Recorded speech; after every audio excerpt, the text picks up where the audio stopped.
Praise the lord. దేవునికి స్తోత్రం కలుగును గాక. మన ప్రభువును రక్షకుడైన యేసుక్రీస్తు వారి యొక్క ప్రశస్తమైన నామమున యేసు సుగంధ సువర్తమానములు వినడానికి విచ్చేసిన మీ అందరికీ ప్రత్యేకమైన వందనాలు తెలియజేస్తున్నాను.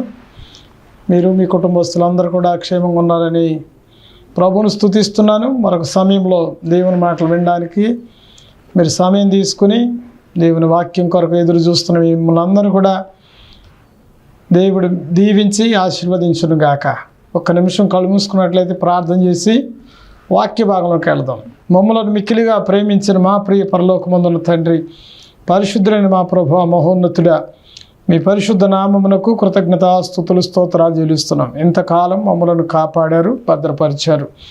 మరొక సమయంలో మీ మాటలు మేము వినడానికి మీ సన్నిధి మాకు ఇప్పటివరకు అనుగ్రహించినందుకు మీ స్తోత్రాలు చెల్లిస్తున్నాను. మా హృదయాలు తెరవండి, మీ మాటలు వినడానికి, మీ మాటల చేత ఆదరించబడ్డానికి, బలపరచబడ్డానికి, ఆశీర్వదించబడ్డానికి కృపను అనుగ్రహించండి. మాతో సూటిగాను తేటగాను మాట్లాడమని మా హృదయాలు తెరవండి. వినే చెవులు గ్రహించే హృదయం మాకు అనుగ్రహించండి. యేసు పరిశుద్ధ నామమున చిన్న మా పరమ తండ్రి, ఆమేన్. ప్రభునందు ప్రియ దేవుని బిడ్డలారా, ఈ రోజున నా యొక్క వాక్య అంశం ఏమిటంటే, మనం చేసే పనులలో అపజయాలకు గల కారణాలు ఏమిటో మనం చూద్దాం. అనేకమైన పనులు మనం పెట్టుకుంటాం.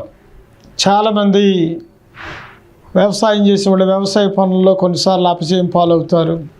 బిజినెస్లు చేసేవాళ్ళు అపజయం పాలవుతారు. చదువుకునే వాళ్ళు ఫెయిల్ అయిపోతూ ఉంటారు.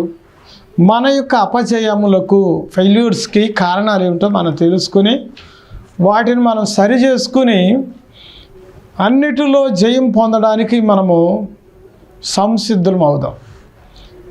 అపజయము అనేటువంటిది మన జీవితంలో రాకూడదు అని అనుకుంటాం మనం, కానీ అనేక సందర్భాల్లో ఓడిపోతూ ఉంటాం. ముందుకు వెళ్ళలేము. ఇక జీవితం ఇక అంతటితో అయిపోయింది, నేను అనుకున్నట్లు జరగలేదు, నేను పెట్టిన వ్యాపారం నష్టపోయాను, లేకపోతే నా వ్యవసాయం నష్టపోయాను, నేను అనుకున్నది ప్రతిదీ కూడా నాకు ఓటమి పాలైపోతున్నాను అనేటువంటి నిరుత్సాహంలో, నిరాశలతో అనేక మంది ఈరోజు జీవిస్తూ ఉన్నారు. అందరి జీవితాలు ఒకే విధంగా పూలబాటలాగా వెళ్ళం. కొన్ని సందర్భాల్లో ఓటమి పాలవుతాం, కొన్ని సందర్భాల్లో విజయం దొరుకుతుంది మనకు. ఓడిపోయినంత మాత్రాన మనం కృంగిపోకూడదు, జయం పొందినంత మాత్రాన పొంగిపోకూడదు. ఓటమిని, విజయాన్ని రెండింటినీ ఒకేలాగా మనం చూసుకుని వెళ్ళాలి. మానవ జీవితంలో విజయాలు ఎప్పుడూ వస్తూ ఉంటే మనం పాఠాలు నేర్చుకోలేము.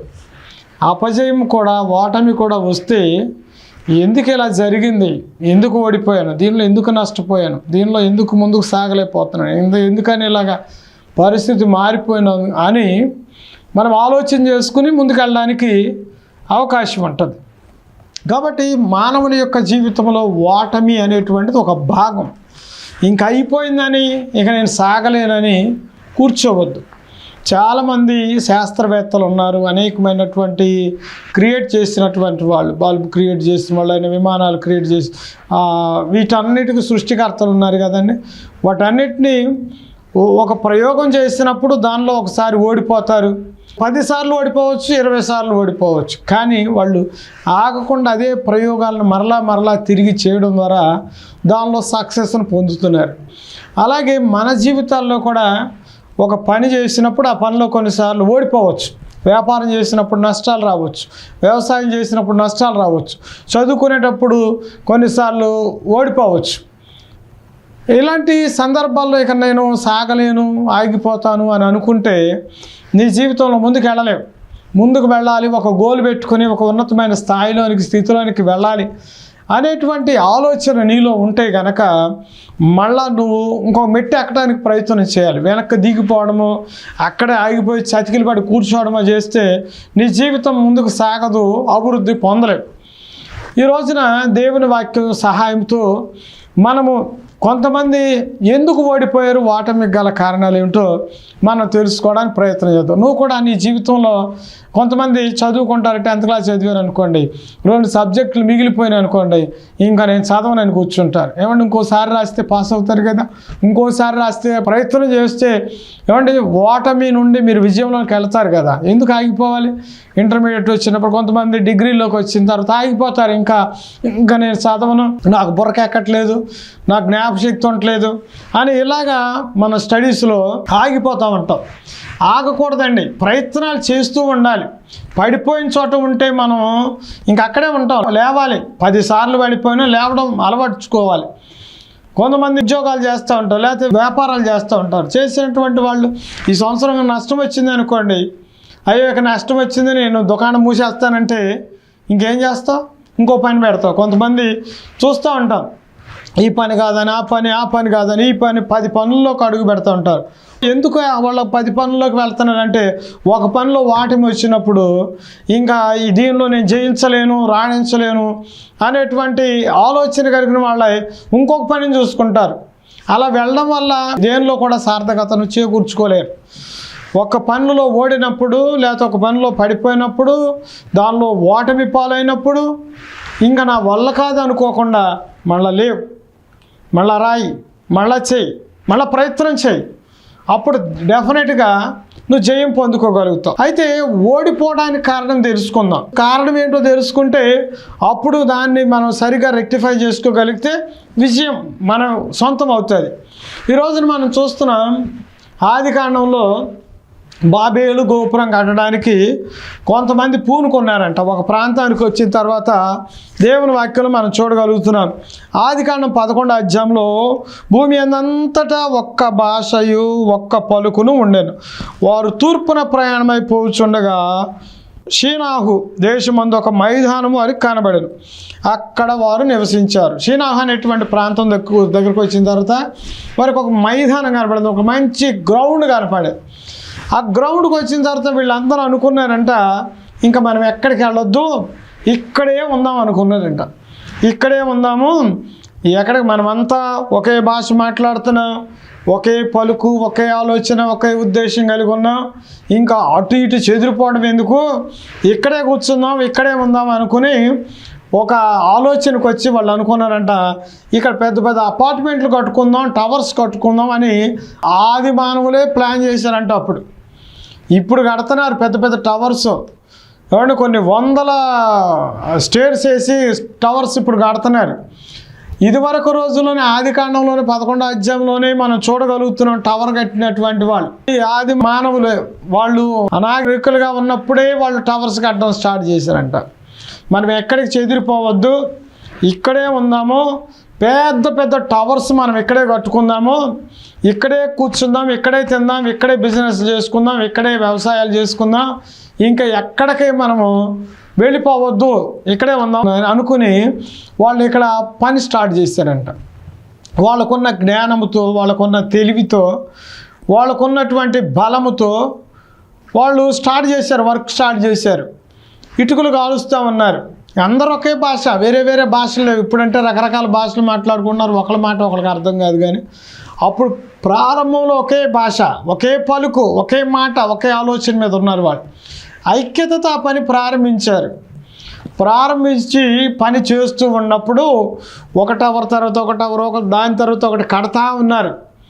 దేవుడు అన్నీ చూస్తూ ఉన్నాడు. ఏమిటి వీళ్ళు ఎక్కడికి వెళ్ళట్లేదు, ఏం చేయట్లేదు, వీళ్ళు ఒకే పని మీద కూర్చున్నారు అని దేవుడు వీళ్ళని చూడడానికి దిగి వచ్చాడంట. వీళ్ళు కట్టే టవర్ చూడడానికి దేవుడే దిగి వచ్చాడంట. అంత పెద్ద ప్లానింగ్ వేశారు వీళ్ళు. మాస్టర్ ప్లాన్తో చక్కని టవర్స్ కట్టడానికి రెడీ అయ్యారు.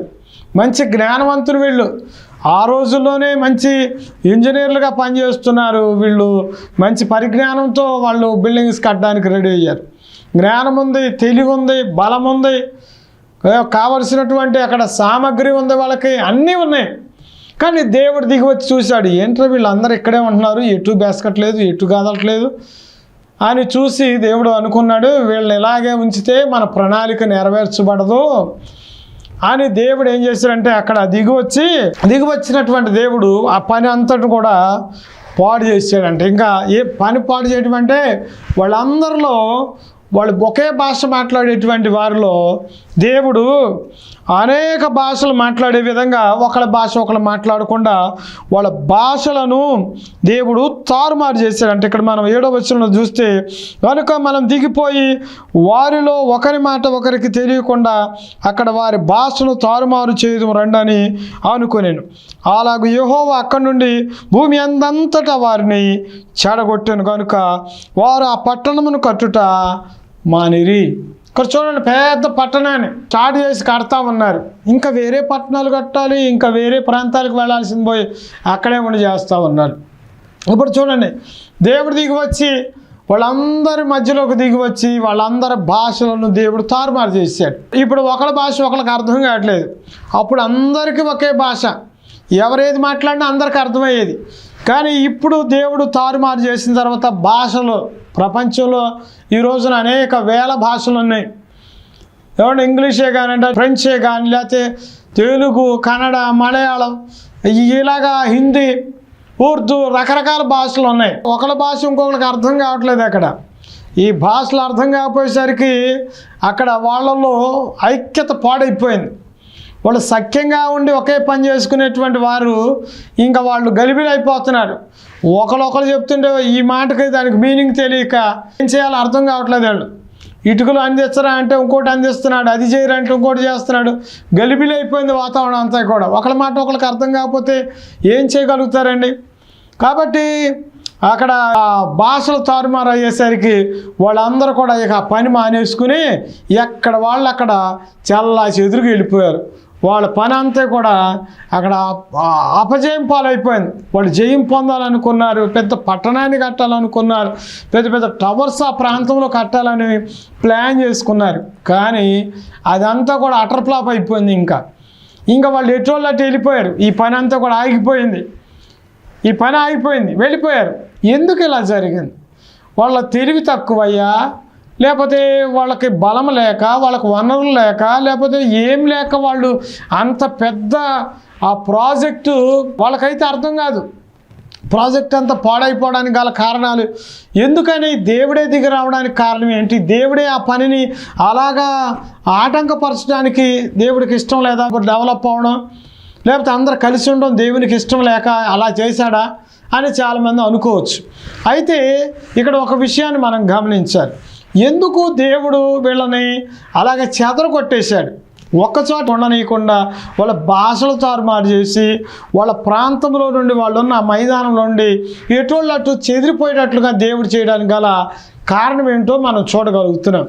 ఇక్కడ ఆదికాండము 1వ అధ్యాయము 28వ వచనంలో ఆది ఆదాము అవ్వలను దేవుడు వాళ్ళను పుట్టించిన తర్వాత దేవుడు వాళ్ళని ఆశీర్వదించాడు. ఏమని ఆశీర్వదించాడు మనం చూస్తే అంటాడు, ఇదిగో ఈ భూమి అంతటి కూడా నేను మీకు ఇచ్చాను, దీనిలో ఉన్నదంతా కూడా. ఇక్కడ మనం ఈ విషయాన్ని మనం చదవగలుగుతాం. దేవుడు వారిని ఆశీర్వదించాను. ఎట్లనగా మీరు ఫలించి అభివృద్ధి పొంది విస్తరించి భూమిని నిండించి దాన్ని లోపరుచుకొనుడి. ఇక్కడ ప్రభు ఇచ్చినటువంటి వాగ్దానం. వారితో దేవుడు ఏం చెప్పాడంటే, మీరు ఫలించండి, మీరు అభివృద్ధి పొందండి, మీరు విస్తరించండి, మీరు భూమిని నింపండి అని చెప్పాడు. భూమిని నింపండి అని చెప్పాడు. అంటే భూమి అంతయు కూడా మనుషుల కొరకు దేవుడు ఈ భూమిని తయారు చేసి అప్పగించాడు. భూలోకంలో ఏ మూలకెళ్ళైనా బ్రతకొచ్చు, ఎక్కడికి వెళ్ళైనా జీవనం చేసుకోవచ్చు, ఎక్కడికి వెళ్ళైనా వ్యవసాయం చేసుకోవచ్చు, ఏ ప్రాంతానికి వెళ్ళైనా సరే వాళ్ళు జీవించవచ్చు. ఎక్కడికి వెళ్ళినా నీళ్లు ఉంటాయి, ఎక్కడికి వెళ్ళినా గాలి ఉంటుంది, ఎక్కడికి వెళ్ళినా మంచి వాతావరణం ఉంటుంది. భూగ్రహం అంతా కూడా మనం ఎక్కడ అడుగు పెట్టినా ఈరోజు చూడండి, అనేక కొండలను సదులు చేస్తున్నారు, కొండల మీద నివాసాలు కట్టుకుంటా ఉన్నారు, లోయల్లో నివాసాలు కట్టుకుంటున్నారు. అలాగే ఇంకా కొన్ని ప్రాంతాలు, కొన్ని దేశాల్లోనైతే ఇంకా సముద్రం అడుగు బాగానే పట్టణాలు కడతా ఉన్నారు. అరేబియన్ కంట్రీస్లో సముద్రం అడుగు బాగాన పట్టణాలు కడతారంటే భూమిలో ఏ భాగానికి వెళ్ళినా మనుషులు నివసించడానికి అనుకూలమైనటువంటి పరిస్థితులను దేవుడు భూగ్రహానికి ఇచ్చాడు. మనుషుడు నివసించడానికి భూగ్రహాన్ని దేవుడు ఇచ్చాడు. ఎక్కడైనా నివసించవచ్చు, ఎక్కడైనా జీవించవచ్చు, ఎక్కడైనా ఏదైనా చేసుకోవచ్చు చక్కగా. ఈ రోజున శాస్త్రవేత్తలు వేరే వేరే గ్రహాల్లోకి వెళ్ళి మనుషులు నివాసం చేయడానికి యోగ్యమైనటువంటి గ్రహాలు ఏమైనా ఉన్నాయని వెతుకులాడుతున్నారు. అంగార గ్రహం మీదకి వెళ్ళారు, అక్కడ గాలి లేదన్నారు, నీళ్ళు లేదన్నారు. చంద్రుడి మీదకి వెళ్ళారు, అక్కడ గాలి లేదు, నీళ్ళు లేదు, ఏదో సంథింగ్ ఏదో లేదనుకో. అయితే ఇన్ని గ్రహాలున్నా భూగ్రహాన్ని ప్రత్యేకించి దేవుడు మనుషులకు భూగ్రహాన్ని నివాసయోగ్యముగా ఇచ్చాడు. మనుషుడు నివసించడానికి అనుకూలమైనటువంటి గ్రహం ఏదన్నా ఉందంటే అది భూమండలం తప్ప మరి వేరే గ్రహాలు ఏమీ లేవు.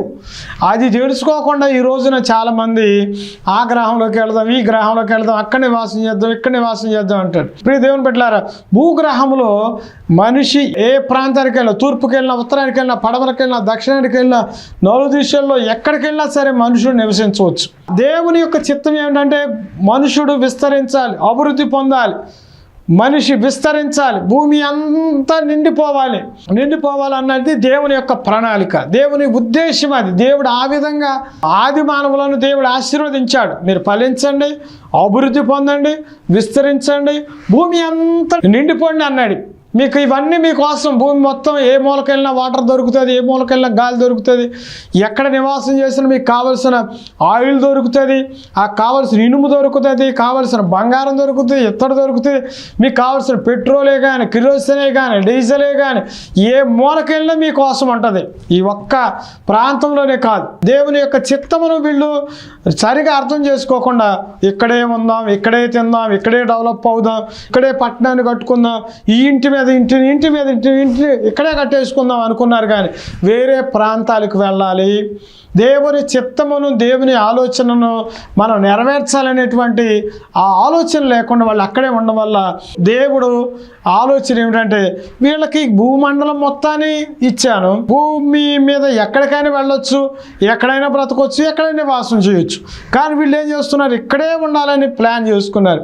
దేవుని ప్రణాళిక ఏమిటో, దేవుని చిత్తం ఏమిటో తెలుసుకోకుండా మన ఆలోచన ప్రకారం మనం ముందుకు వెళితే ఆ పనిలో మనము అపజయం పాలవుతాం అన్నది మనం తెలుసుకోవాలి. ఈ రోజున వాళ్ళు దేవుని చిత్తం తెలుసుకోవాలా, ఏమిటి ఇక్కడే ఉండాలని వాళ్ళ ఆలోచన ఏమిటంటే ఇక్కడే ఉండాలి, ఇక్కడే ఇల్లు కట్టుకోవాలి, ఇల్లు మీద ఇల్లు కట్టుకోవాలి, మనిషి మీద మనిషి నిలబడాలనే ఉద్దేశంతో ఉన్నారు. కానీ వేరే గ్రామాలకు వెళ్ళాలి, వేరే ప్రాంతాలకు వెళ్ళాలి, వేరే చోట అక్కడ నీళ్ళు ఉన్నాయి, అక్కడ ఆయిల్ ఉంది, అక్కడ బంగారం ఉంది, అక్కడ ఇనుము ఉంది, అక్కడ ఇత్తడి ఉంది, అక్కడ డీజిల్ ఉంది, కావలసిన పెట్రోల్ ఉంది, అన్నీ ఉన్నాయి. ఏ భూమండలం మీదకి ఏ మూలకైనా సరే, దుబాయ్లో వాళ్ళకి నీళ్ళు లేకుండా లేవు, లేకపోతే ఇండియా వాడికి పెట్రోల్ లేకుండా లేదు, లేకపోతే అమెరికా వాళ్ళకి ఏది లేకుండా లేదు.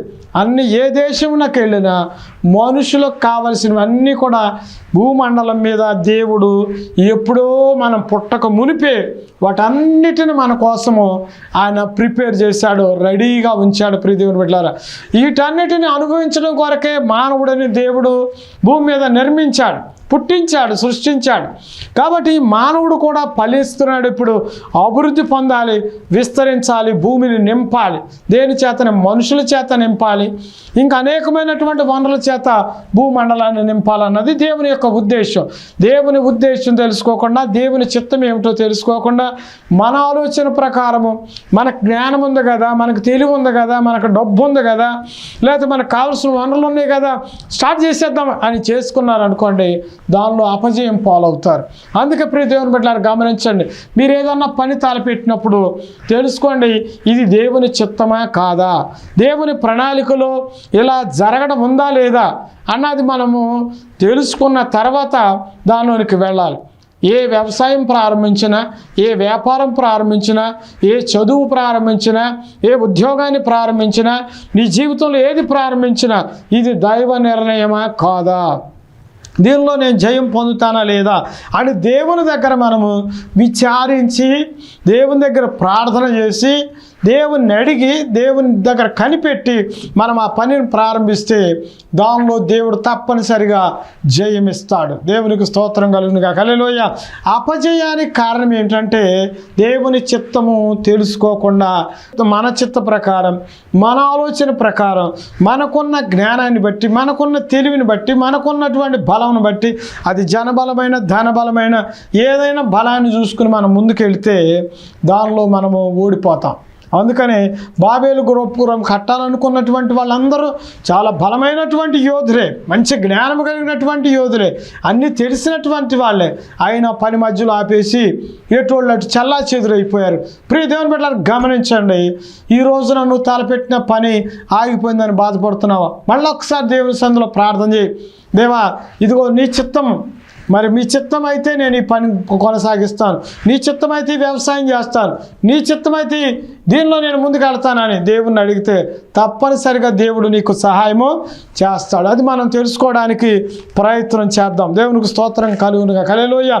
అలాగే ఇంకో విషయాన్ని, మనం వెళుతున్నటువంటి ప్రయాణంలో కూడా కొన్నిసార్లు మనం ఓటమి పాలవుతూ ఉంటాం. ప్రయాణం చేస్తూ ఉంటాం. జీవితంలో అనేకమైనటువంటి జీవితంలో కొంతమంది స్పోర్ట్స్లో కానీ, కొంతమంది గేమ్స్లో కానీ, కొంతమంది ఉద్యోగాల్లో, ఇలాంటి వాటిలో వెళుతూ ఉన్నప్పుడు మనము ఓడిపోతూ ఉంటాం. ఓటమికి గల కారణాల్లో ఇంకోటి మనం తెలుసుకోవడానికి ప్రయత్నం చేద్దాం. ప్రియ దేవుని బిడ్డలారా, సంఖ్యాకాండం 14వ అధ్యాయము 40వ వచనంలో గమనిస్తే, ఇశ్రాయేలు ప్రజలు ఐగుప్తు దేశంలో నుండి ఇశ్రాయేలు దేశానికి, కానాను దేశానికి ప్రయాణమై వెళుతూ ఉంటే కొంత దూరం వెళ్ళిన తర్వాత మీరు వెళ్ళొద్దని మోషే అడ్డగించాడు. మీ పితరులైనటువంటి వాళ్ళు ఇష్టం వచ్చినట్టు వెళ్ళిపోయి, అది ఫైనల్ డేస్కి వచ్చిందండి. ఆఖరి రోజుల్లో వచ్చేసరికి అప్పుడు దగ్గరకు సమీపిస్తున్నారు. ఇంకా ఆఖరి టైం వచ్చేసరికి అప్పటికే ఇశ్రాయేలు ప్రజలందరూ కూడా దాదాపు అరణ్యంలో ఆకులు రాలినట్టు రాలిపోయారు, చనిపోయారు. కొంతమంది మాత్రమే, కాలేబు, యెహోషువ ఫ్యామిలీస్ మాత్రమే మిగిలారు. ఇలాగ మీరు సణుక్కున్నా గొణుక్కున్నా దేవునికి వ్యతిరేకంగా జీవించినా మీరు కూడా అలాగే రాలిపోతారు, మీరు ముందుకు వెళ్ళరు అని మోషే గారు ఇశ్రాయేలు ప్రజలను ఆయన హెచ్చరించాడు. మీరు వెళ్ళకూడదు, ఆగండి అని చెప్పినప్పుడు కొంతమంది సమూహంగా కూడి, మేము వెళ్తాం, మేము పాపులమే అయినా సరే మేము ముందుకే వెళ్తాం, పాపులమైనా సరే మేము కానానికి వెళ్ళిపోతాం, ముందున్నటువంటి కొండ మీదకి వెళ్ళి కొండ మీద నుండి అక్కడ ఉన్నటువంటి వాళ్ళు మేము తరిమేసి మేము కానాను దేశంలో మీరు వచ్చినా రాకపోయినా సరే మేము ఎంటర్ అవుతామని మోషేకిని దేవునికి వ్యతిరేకంగా వాళ్ళు ఆలోచన చేసి, ప్రియ దేవుని బిడ్డలారా, ముందుకు వెళ్ళడానికి వెళ్ళిపోతూ ఉన్నారు. మోషే గారు చెప్తున్నారు, వెళ్ళొద్దు, అక్కడ శత్రువులు ఉన్నారు, మీరు వెళ్తే వాళ్ళు మిమ్మల్ని చంపేస్తారు, ఖడ్గం పాలవుతారు, మీరు వెళ్ళొద్దు అని మోషే చెప్పాడు. వీళ్ళు అంటారు, మమ్మల్ని ఎవరు చంపరు, మమ్మల్ని ఎవరేం చేయలేరు, మా దగ్గర కూడా ఆయుధాలు ఉన్నాయి, మా దగ్గర కూడా బలం ఉంది, మాకు తెలిసి ఎలా తప్పించుకోవాలి అనేటువంటి ఆలోచన కలిగిన వాళ్ళ ముందుకు వెళుతున్నప్పుడు మోషే చెప్పారు, వెళ్ళవద్దు, దేవుడు మీతో రావట్లేదు, దేవుని సన్నిధి మీతో రావట్లేదు, నేను కూడా మీతో రాను, కాబట్టి మీరు వెళ్ళవద్దు అని ఖండితంగా చెప్తే వీళ్ళు మాత్రం లేదు, మేము వెళతామని. సంఖ్యాకాండం 14వ అధ్యాయము 41 అంటారు, మీరు యెహోవా మాట మీరుచున్నారే, ఇది కొనసాగదు, యెహోవా మీ మధ్యన లేడు గనుక మీ శత్రువులు ఎదుట హతము చేయబడుదురు, మీరు సాగిపోకుడి.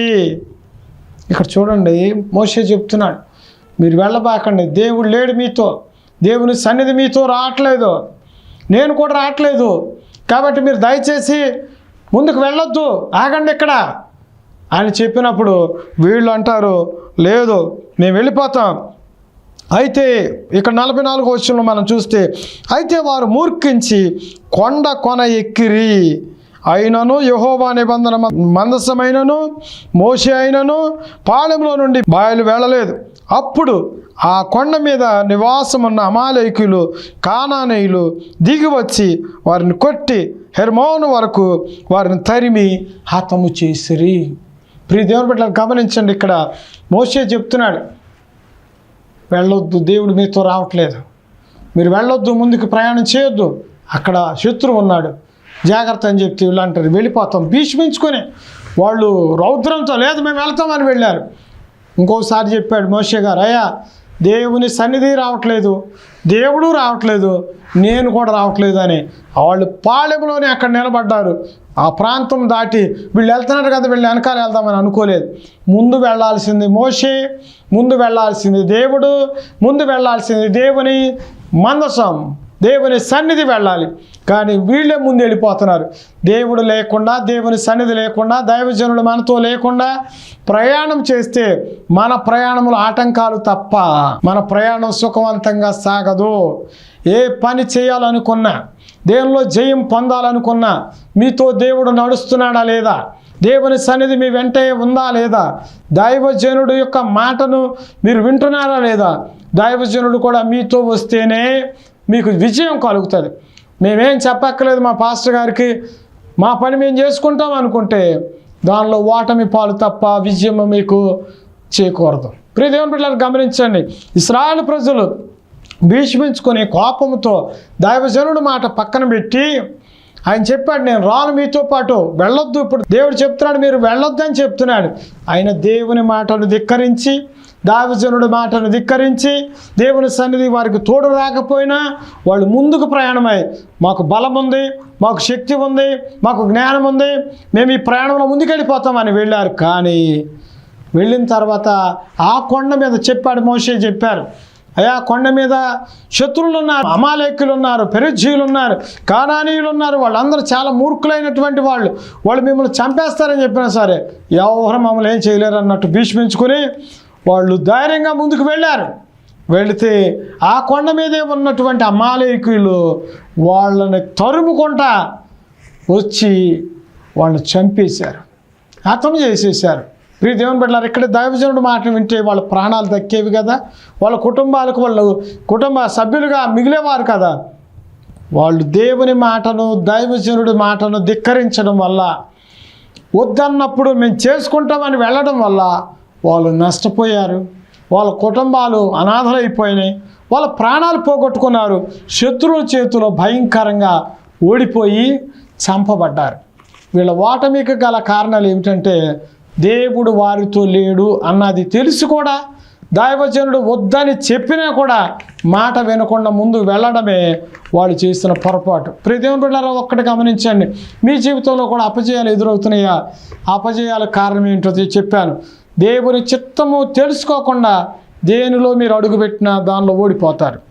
అలాగే దేవుని సన్నిధి కానీ, దేవుడు కానీ, దేవుని దాసులు కానీ మీతో లేకుండా మీరు ప్రయాణం సాగించినా, పనులు ప్రారంభించినా దానిలో ఓటమి పాలవుతారు. గమనించండి, మీరు చేసే పనుల్లో దేవుని చిత్తం ఉందా లేదా, దేవుడు మీతో ఉన్నాడా లేదా, దేవుని సన్నిధి మీతో నడుస్తుందా లేదా, దైవజనుడి మాట మీకుందా లేదా. దైవజనుడు ఆలోచన తీసుకోకుండా, దైవజనుడి మాటతో పని లేకుండా మీరు ముందుకు వెళ్ళారంటే ఓటమి పాలవుతారు. గమనించి మీరు తెలుసుకోండి, నేను ఎందుకు ఓడిపోతున్నాను, ఎందుకు ఫెయిల్యూర్లు నా జీవితంలో ఎదురవుతున్నాయి అన్నది ఈరోజు తెలుసుకున్నారు. వీటిని సరి చేసుకుని ఒక అడుగు ముందుకేయండి. కూర్చోబాకండి, చతికిలు పడబాకండి, నిరుత్సాహపడబాకండి. దేవుడు మీతో ఉన్నాడు. కృంగిన వారిని దేవుడు లేవనెత్తాడు. ప్రోత్సాహాన్ని ప్రభు మీకు ఇస్తాడు. విజయపు బాటలో ప్రభు మిమ్మల్ని నడిపిస్తాడు. ప్రభు మీతో ఉండాలని కోరుకోండి. దైవజనుడి మాట మీతో ఉండడానికి, దేవుని సన్నిధి మీతో ఉండడానికి ఎప్పుడు మీరు అనుకూలంగా జీవించండి. ఏది ధిక్కరించినా మీరు ఓటమి పాలవుతారు. కళ్ళు మూసుకొని ప్రార్థన చేద్దాం. మహాగణుడైన తండ్రి, మహోన్నతుడైన ప్రభువా, మీకు స్తోత్రాలు చెల్లిస్తున్నాం. బిడ్డల జీవితాల్లో అనేక విషయాల్లో ఓడిపోతున్నారు. దానికి కారణాలు ఏమిటో మేము తెలుసుకోవడానికి కృపనిచ్చారు. మాకు బలం ఉంది, ధనం ఉంది, జ్ఞానం ఉంది, అన్నీ ఉన్నాయి, మేము అన్నిట్లో రాణిస్తామనేటువంటి ఆలోచన బట్టి వెళుతున్నారు. కానీ మీ చిత్తం ఉందా లేదని, మీరు మాతో ఉన్నారా లేదా, మీ సన్నిధి, మీ దైవజనుడి మాట మాకుందా లేదని తెలుసుకోకుండా ముందుకు వెళ్ళడం వల్లే అపజయం పాలవుతున్నారని వాక్యం ద్వారా మాతో తెలియజేసినందుకు మీకు కృతజ్ఞతలు చెల్లిస్తున్నాను. విన్న వాక్యానుసారంగా బిడ్డలు వారు చేసే పనుల్లో వారికి జయము, వారికి విజయము కలగాలంటే వాక్యానుసారంగా జీవించే భాగ్యం దయచేయండి. ప్రభా, కృంగిన వారిని మీరు లేవనెత్తండి. నిరుత్సాహంలో ఉన్న వారిని ప్రభా ప్రోత్సాహపరిచినందుకు మీకు వందనాలు. ఓడిపోయిన వారు విజయపు బాటలో ముందుకు వెళ్ళడానికి మీ దక్షిణ హస్తం వారి కొరకు చాచి ఉంచమని ప్రార్థన చేస్తున్నాను. అందరిని ఆశీర్వదించండి ప్రభా. విజయము నాయన వారి సొంతమగినట్లు సహాయం చేయండి ప్రభా. వీరికి ఆరోగ్యములు దయచేయండి, శక్తిని దయచేయండి, బలము దయచేయండి. కోల్పోయిన వారు మరలా తిరిగి పొందుకునే భాగ్యము దయచేయండి. మీ దీవెనలో పాత్రలు చేయండి. రోగులను స్వస్థపరచండి, బాధితులను విడిపించండి, శోధనలో కష్టాల్లో ఉన్న వారిని విడిపించండి, బాధల్లో బంధకాల్లో ఉన్న వారిని విడిపించండి. కుటుంబాల ఆశీర్వాదము సమృద్ధిగా కలుగు చేయండి. నష్టపోయిన దానికి నాయన రెండంతలుగా ఆశీర్వాదాలు వాళ్ళు పొందుకునే భాగ్యము దయచేయండి. కుటుంబాల్లో నెమ్మది, సమాధానం, సంతోషము, ఆనందమును అనుగ్రహించండి. మీ దీవెనలకు పాత్రలుగా చేయమని యేసయ్య పరిశుద్ధ నామమున నడుచున్నాను మా పరమ తండ్రి, ఆమేన్. ఇప్పటి వరకు శ్రద్ధతో వాక్యం విన్న మీ అందరికీ ప్రత్యేకమైన వందనాలు తెలియజేస్తున్నాను. దేవుడు మిమ్మలను మీ కుటుంబాలను దీవించి ఆశీర్వదించును గాక.